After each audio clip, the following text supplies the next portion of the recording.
കോഴിക്കോട് ഇരിങ്ങാടൻ പള്ളി ജംഗ്ഷനിൽ കാറും ലോറിയും കൂട്ടിയിടിച്ചുണ്ടായ അപകടത്തിൽ ഒരാൾ മരിച്ചു. ലോറി ഡ്രൈവറായ വയനാട് സ്വദേശി കൃഷ്ണനാണ് മരിച്ചത്. ഇന്ന് പുലർച്ചെ 4 മണിയോടെയായിരുന്നു അപകടം.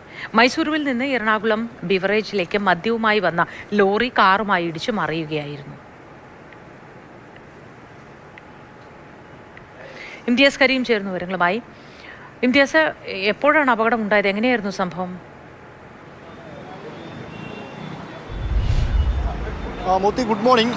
ഇന്ന് പുലർച്ചെ 4 മണിയോടെയാണ് കോഴിക്കോട് ഇരിങ്ങാടൻ പള്ളി ജംഗ്ഷന് സമീപം ഇങ്ങനെയൊരു അപകടം ഉണ്ടാവുന്നത്.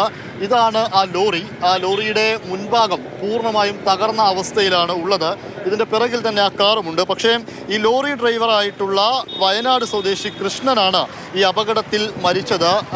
സിഗ്നലിൽ നിന്നും ട്രാഫിക്കിൽ നിന്നും നേരെ മുൻപോട്ട് വരികയായിരുന്നു ലോറി. എതിർദിശയിൽ നിന്നായിരുന്നു കാർ വന്നിരുന്നത്.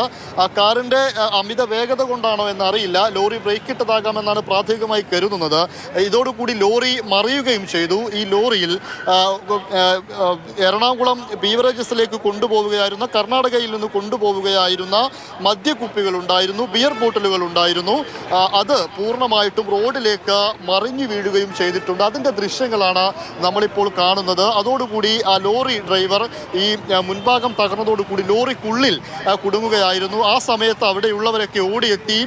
പിന്നീട് ഫയർഫോഴ്സും ഒക്കെ എത്തിയതിനു ശേഷമാണ് ഈ ലോറി ഡ്രൈവറായിട്ടുള്ള കൃഷ്ണനെ ലോറിക്കുള്ളിൽ നിന്ന് പുറത്തെടുക്കാൻ സാധിച്ചത്. പക്ഷേ ആശുപത്രിയിൽ എത്തിച്ചെങ്കിലും അപ്പോഴേക്കും മരണപ്പെട്ടിരുന്നു എന്നുള്ളതാണ് കാര്യം. ഈ എറണാകുളം ബീവറേജസിൻ്റെ അങ്ങോട്ടേക്ക് കൊണ്ടുപോകേണ്ട ബിയർ ബോട്ടിലുകളാണ്, മദ്യക്കുപ്പികളാണ്. ഇത് ഏകദേശം 700 കേസ് ഇതുണ്ട്. ഇത് പക്ഷേ ഈ റോഡിൽ ഇതിങ്ങനെ ചിതറിക്കിടക്കുകയാണ്. കുറേയധികം പൊട്ടി ചിന്നി ചിതറിയിട്ടുണ്ട്. ഒരുപാട് മറ്റു ബോക്സുകളുമുണ്ട്. ഇതെല്ലാം ഇവിടെ നിന്ന് എടുത്ത് ക്ലീൻ ചെയ്ത് മാറ്റേണ്ട ഒരു കാര്യം കൂടെയുണ്ട്. അത് ക്ലീൻ ചെയ്യാനുള്ള ഒരുക്കത്തിലാണ് ഫയർഫോഴ്സും എക്സൈസ് ഡിപ്പാർട്ട്മെൻ്റ് അടക്കം ഇവിടെയുണ്ട്. ഇതുമായി ബന്ധപ്പെട്ട കമ്പനി അധികൃതർ തന്നെ വന്ന് എണ്ണി തിട്ടപ്പെടുത്തിയതിന് ശേഷം വേണം ഇതിവിടെ നിന്ന് മാറ്റാൻ എന്നുള്ളത് കൂടെയാണ് കാര്യം. അതിൻ്റെ ദൃശ്യങ്ങൾ കൂടെ നമുക്ക് ഇവിടെ നിന്ന് കാണാൻ വേണ്ടി സാധിക്കും. ഇവിടെ ഒരു അത്രയധികം ബ്ലോക്ക് ആവാതിരിക്കാൻ വേണ്ടി, ഗതാഗതം പ്രശ്നമാവാതിരിക്കാൻ വേണ്ടി പോലീസുകാരെയും ഇവിടെ വിന്യസിച്ചിട്ടുണ്ട്. എന്തായാലും ഇത് പൂർണ്ണമായി നീക്കണമെങ്കിൽ കുറച്ചധികം സമയം വേണ്ടി വരും എന്നുള്ളത് കൂടെയാണ് കാര്യം. പോലീസും എക്സൈസും അതുപോലെ തന്നെ ആളുകളുമൊക്കെ ഇവിടെ ഉണ്ട്. ചേട്ടാ, എനിക്കൊപ്പം ഇവിടെ ഉണ്ടായിരുന്ന ഈ സമീപത്തുള്ളൊരു അയൽവാസി ചേരുന്നുണ്ട്. താങ്കൾ ഈ അപകടം കണ്ടിരുന്നു? പുലർച്ചെ 4 മണിക്കാണല്ലോ. നമ്മൾ ശബ്ദം കേട്ടിട്ട് ഇവിടെ വന്നതാണ്. എന്താ ശരിക്കും സംഭവിച്ചെന്നൊരു വ്യക്തതയുണ്ടോ? ശബ്ദം കേട്ട് നോക്കുമ്പോഴേ ഈ ട്രക്ക് ഉണ്ടല്ല ഇവിടെ കിടക്കുന്നുണ്ട്, പിന്നെ കാർ അവിടെയും കിടക്കുന്നുണ്ട്. അപ്പം ആരെ തെറ്റാണെന്ന് ഇപ്പം നമുക്ക് പറയാൻ പറ്റും. രണ്ടൊരു ദിശയിൽ വന്നതാവാനും സാധ്യതയുണ്ട്.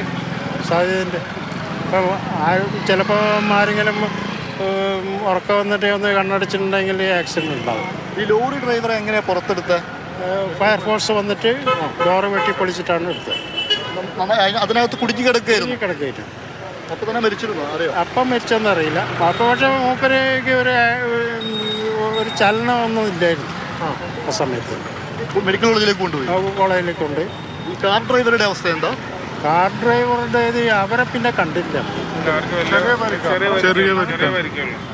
ചെറിയ പരിക്കാണ്. എന്താ ശരിക്കും സംഭവിച്ചെന്നൊരു വ്യക്തതയില്ല. കാറ് റോങ് കയറിയതാ. എന്നിട്ട് നിയന്ത്രണം വന്നിട്ട് മറന്ന ലോറി പൂർണ്ണമായിട്ട് കുത്തനെ മറിഞ്ഞു അല്ലേ? ക്രെയിന് വന്ന് പൊക്കി അങ്ങോട്ടും ഇങ്ങോട്ടും മാറ്റി വെച്ചാൽ ഇതിന് തട്ടിയിട്ട് ഇതിങ്ങോട്ട് കയറി ട്രക്ക് ലോറി. ഓക്കെ, അതാണ് അവർ പറയുന്നത്. ശബ്ദം കേട്ട്, ആ സമയത്ത് എല്ലാവരും ഉറങ്ങുന്ന സമയം കൂടെയാണ്, ശബ്ദം കേട്ടാണ് വീട്ടിലുള്ളവരൊക്കെ പുറത്തേക്ക് വന്നത്. അപ്പോഴേക്കും ലോറി തലകീഴായി മറിഞ്ഞിരുന്നു. ലോറിക്കുള്ളിൽ കൃഷ്ണൻ എന്ന് പറയുന്ന ഈ ഡ്രൈവർ കുടുങ്ങിക്കിടക്കുന്ന അവസ്ഥയിലായിരുന്നു. പിന്നീട് ഫയർഫോഴ്സ് എത്തി ക്രെയിൻ ഉപയോഗിച്ച് ലോറി നിവർത്തി. അതിനുശേഷമാണ് കൃഷ്ണൻ എന്ന മരിച്ച ഈ ഡ്രൈവറെ പുറത്തെടുക്കാൻ സാധിച്ചത് എന്നുള്ളതാണ് കാര്യം. കുറേയധികം ബോട്ടിലുകൾ, മദ്യക്കുപ്പികൾ പൊട്ടിക്കിടക്കുന്നതിൻ്റെ ദൃശ്യമാണിത്. ഇത് ഇവിടെ നിന്ന് ക്ലീൻ ചെയ്യണമെങ്കിൽ റോഡിൽ നിന്ന് മറ്റാർക്കും കാലിനോ മറ്റോ അപകടമുണ്ടാവാത്ത രീതിയിൽ, വാഹനങ്ങൾക്ക് അപകടമുണ്ടാവാത്ത രീതിയിൽ ഇത് മാറ്റണമെങ്കിൽ കുറച്ചധികം സമയമെടുക്കും. അതിനാദ്യം കമ്പനിയിൽ നിന്നുള്ള, ഈ മദ്യക്കുപ്പികളുടെ കമ്പനിയിൽ നിന്നുള്ള അധികൃതർ എത്തണം. അതിനുശേഷം ഈ കേസുകളെല്ലാം എണ്ണി തിട്ടപ്പെടുത്തി മറ്റൊരു വണ്ടിയിൽ കയറ്റി വേണം ഇനി എറണാകുളത്തെ ബീവറേജസിലേക്ക് കൊണ്ടുപോകാൻ എന്നുള്ളതാണ് കാര്യം. എന്തായാലും വലിയ ഒരു അപകടമാണ് ഇരിങ്ങാടൻ പള്ളിയിൽ ഇന്ന് നടന്നിട്ടുള്ളത്. ഒരാളുടെ ജീവൻ നഷ്ടമായി എന്നുള്ളതാണ് കാര്യം. കാർ ഡ്രൈവർക്ക് നിസ്സാര പരിക്കാണ് ഉള്ളത് എന്നും നാട്ടുകാരൊക്കെ പറയുന്നുണ്ട്. മോത്തി. ശരി ഇംതിയാസ്, ദാരുണ അപകടമാണ് ഉണ്ടായത്. ലോറി അപകടത്തിൽ ഡ്രൈവർക്ക് മരണം സംഭവിച്ചിരിക്കുന്നു. നിരവധി മദ്യക്കുപ്പികൾ റോഡിൽ ചിന്നിച്ചിതറി കിടക്കുന്നത് വൃത്തിയാക്കാൻ അല്ലെങ്കിൽ അതിനെ അടുക്കി പിറക്കി അതിൻ്റെ കണക്കൊക്കെ നോക്കി അവിടെ നിന്ന് നീക്കം ചെയ്യാനുള്ള നടപടികൾ എത്രയും പെട്ടെന്ന് നടക്കുമെന്ന് തന്നെ കരുതാം.